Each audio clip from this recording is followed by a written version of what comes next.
So we looked at 4 options in terms of business models. Do nothing is the first one. Leave it to the private sector to allow those hotspots to continue to proliferate till you more or less get a mesh. Public utility, where the city would build and own our own network, similar to Fredericton. Option 3 would be to pave the regulatory way, so basically to put in place a policy framework so that the public sector could come in and develop this, but they would do it in a more controlled fashion. And then a public-private partnership where we would seek a partner to build and own and operate the network in partnership. We don't believe that doing nothing is an option. We believe that Wi-Fi is a technology that could really benefit the citizens of Vancouver.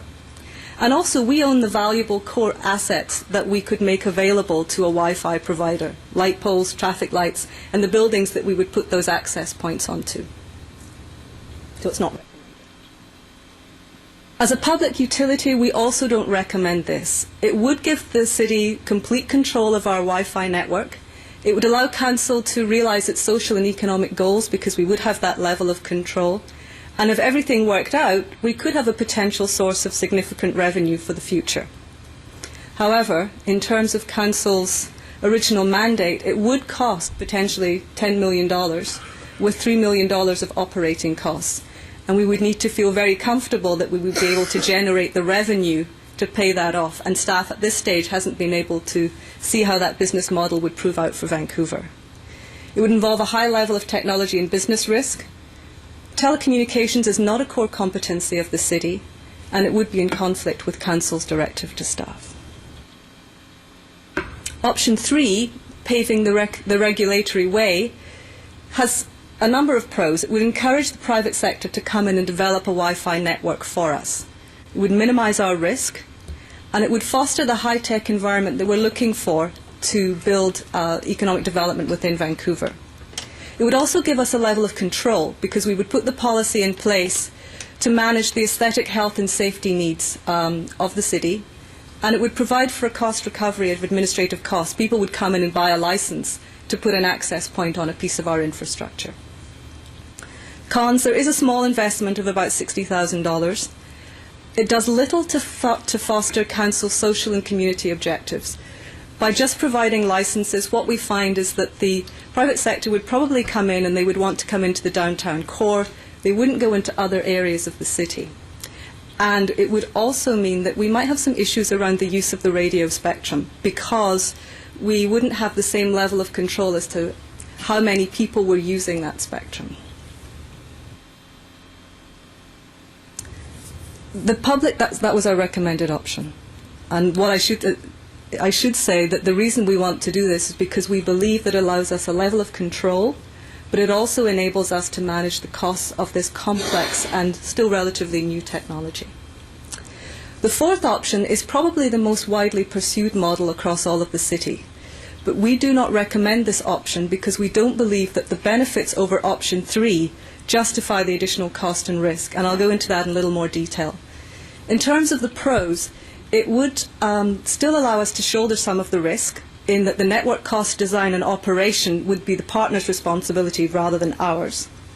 It would give council some ability to build social and community objectives into the solution, and it would provide an opportunity for us to manage a little bit better the radio spectrum in Vancouver. The cons of this, of course, are cost. The investment of about $500,000 to take us from where we are today to doing the studies, both in terms of the stakeholder involvement, the technology, and also the legal and regulatory issues, to take us through an RFP process and to get us to the point of implementation, we believe is about $500,000 plus considerable staff time. And we believe that that is in conflict with the original directive that Council gave us in February of 2006. We're also not sure at this point what kind of a deal we could secure for Vancouver, because in order to get a good deal, you have to bring something to the table. We can't offer exclusive access to our infrastructure. The regulator won't allow us to do that. We have to share access. We also have to provide a number of potential applications as an anchor tenant. And again, we don't believe we have those applications right now available to bring to the table to a partner. There's also a level of uncertainty over our ability as a city to enter into an agreement of this nature, and so we would need to spend a bit more time on legal and regulatory study to see what we could do within the Vancouver. So based on that, our recommendation is that Council instruct the General Manager of Engineering Services to prepare the policy regarding the use by the private sector of city-owned infrastructure to build privately operated wireless networks at an estimated cost of $60,000 funded from the 2007 Strategic Initiatives Fund. And I'd be happy to take any questions. My name is Peter Leafley. I've recently completed a master's degree from the London School of Economics and in urban and regional planning, and through that I did a thesis paper on municipal Wi-Fi provision. I have no vested interest in Vancouver developing a municipal Wi-Fi scheme aside from that of a citizen who would benefit from using my computer or other wireless devices all over the city. I hope to represent the public and the large segment of the city's population that believes citywide Wi-Fi is something the city government should focus on for social, economic, and environmental reasons. But simply amending the existing policy for building cellular towers seems short-sighted and will neglect what's needed to build the kind of city that younger generations will desire and adopt. As a citizen, I strongly recommend City Council move forward with option 4, public-private partnership. Thanks. Peter Vandergrad. I'm representing two organizations. First of all, WinBC, which is the Association of Wireless Technology Companies in the province. We have about north of 200 companies involved in every aspect of the wireless value chain. And secondly, I'm also CEO of Fatport, and Fatport is Canada's largest operator of public hotspots. So in my view, if the city is looking to have an effective service that supplies some social benefit, the last thing you want to do is a bylaw approach. You need a more coordinated approach, which is option number 4. Thank you. Good morning. I'm Linda Brown, president of New Media BC, and about a 17-year veteran of the digital media industry. I represent over 930 companies right here in BC, many located within about a 10-kilometer radius from where we're sitting today. And I think more importantly, we need to ensure access. The digital divide issue continues, and as we move more towards a digital media world, we need to ensure that there is ample availability for everyone to play in that space. And so my call to you today, and to be quite brief about this, is to support my colleagues and to reiterate our recommendation that you pursue option 4 in terms of the private-public partnership. Welcome. Good morning. My name is David Vogt, and I'm Executive Director of the Mobile Muse Network. It's good to be here today, and thank you for having this discussion.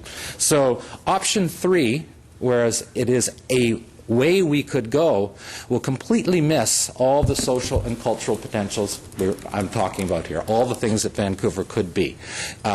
What we need to do is have an aggressive policy on option 4, as we spoke, and move forward in that agenda as quickly and as well as we can. Good morning, Council. I hear as well to support the number 4 initiative. So I'm Carolyn Luco. I have an organization called the Wireless Industry Partnership, and I link up a lot of the different wireless organizations around the world. And I'm also the chair and founder of WinBC, the Wireless Innovation Network. There's a number of different options, but we really support not only a public-private option, but we really support a public-private nonprofit option. I'd like to move the recommendation and add a second piece to it. Sorry I don't have copies of this, but I think it's fairly straightforward. The Council instructs staff to move to a request for proposals to implement municipal Wi-Fi at least by 2010 through a public-private partnership as described in option 4, with the goal of recovering costs of up to $440,000 through the P3 agreement. I found Ms. Luco's proposal that it be a public-private non-profit option. Am I correct? That's what you said? The non-profit component should be included there? And I'm wondering, Councillor Ladner, if you would be prepared to include that in your motion, because I think that is a compelling case here, that it not strictly be a public-private, but include, as the chair of the Wireless Industry Partnership has indicated, the non-profit option as well.